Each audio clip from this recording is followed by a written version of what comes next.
ఏం చేస్తుందని ఇప్పుడుండే కంప్యూటర్స్ కంటే 1000 రెట్లు ఫాస్టర్గా ఏది కావాలన్నా క్యాలిక్యులేషన్ చేసే శక్తి క్వాంటమ్ కంప్యూటర్కి ఉంటుంది.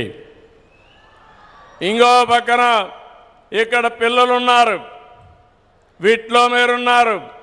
ఆల్గరిథమ్స్ రాసే బాధ్యత మీదే, ఏఐ రాసే బాధ్యత మీదే. ఒకప్పుడు ఐటీ అంటే తెలియని వాళ్ళు ఐటీ నేర్చుకుని ప్రోడక్ట్స్ తయారు చేశారు. ఈరోజు మీరందరూ కూడా నేను ఒకే పిలిపించాను, ప్రతి ఒక్క ఇంటికి ఒక ఏఐ యూస్ కేస్ అన్న తయారు చేయాలి, లేకపోతే ఏఐనా వాడాలని. ప్రతి ఒక్క ఇంటిలో ఒక ఆంట్రప్రెన్యూర్ తయారు కావాలి. ఒకప్పుడు మీరందరూ ఉద్యోగాలు అడిగేవాళ్ళు. నేను మొట్టమొదటిసారిగా ఎమ్మెల్యే అయినప్పుడు చూశాను, అవసరమైతే ఇంట్లో ఉండే 2 ఎకరాలు అమ్మి లంచం ఇచ్చి ఒక అటెండర్ పోస్ట్ అడిగేవాళ్ళు. ఇప్పుడు ఎవ్వరు కలెక్టర్ కంటే ఐటీ బెటర్ అని అందరూ కూడా ఐటీ చేసి గ్లోబల్ సిటిజన్స్ అయ్యే పరిస్థితికి వస్తున్నారంటే అది తెలుగువాడి సత్తా అని మరొకసారి తెలియజేస్తున్నా. అందుకని ఈరోజు ఈ అమరావతిని మీరు ఒక్కసారి ఆలోచిస్తే మనం 2వ తారీఖు మాట్లాడుకుంటాం కాబట్టి నేను ఎక్కువ విషయాలు ఇక్కడ మాట్లాడను. కానీ ఒకే ఒక విషయం కోరుతున్నా మిమ్మల్ని అందరినీ, we are all in a inspiring time. ఎప్పుడూ లేనన్ని అవకాశాలు మన దగ్గర ఉన్నాయి. మీరు అనుకుంటే అది సాధ్యం. ఒకప్పుడంతా కూడా బాగా చదవాలని తపనుండేది.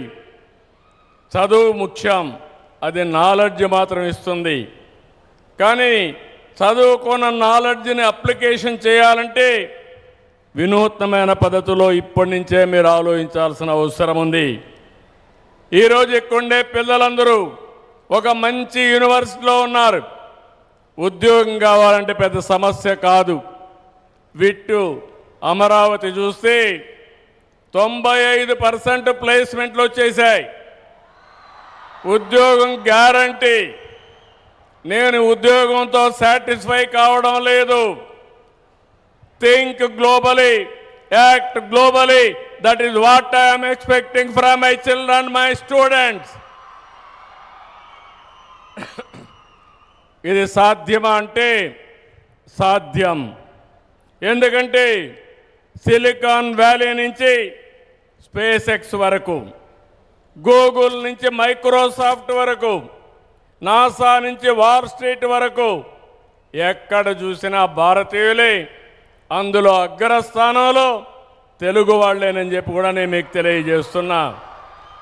ఒక సుందర పిచ్చాయ్, నాదెళ్ల సత్య, ఇంద్రా నోయి, అజయ్ బంగా, శాంతను నారాయణ ఇలాంటి వాళ్ళందరూ ఇంటర్నేషనల్గా వెళ్ళి బ్రహ్మాండంగా పనిచేస్తున్నారు. S&P 500 బోర్డు మెంబర్స్లో భారతీయులు 25% ఉన్నారంటే నాలెడ్జ్ ఎకానమీలో ఏ విధంగా రాణిస్తున్నారో ఒక ఉదాహరణ.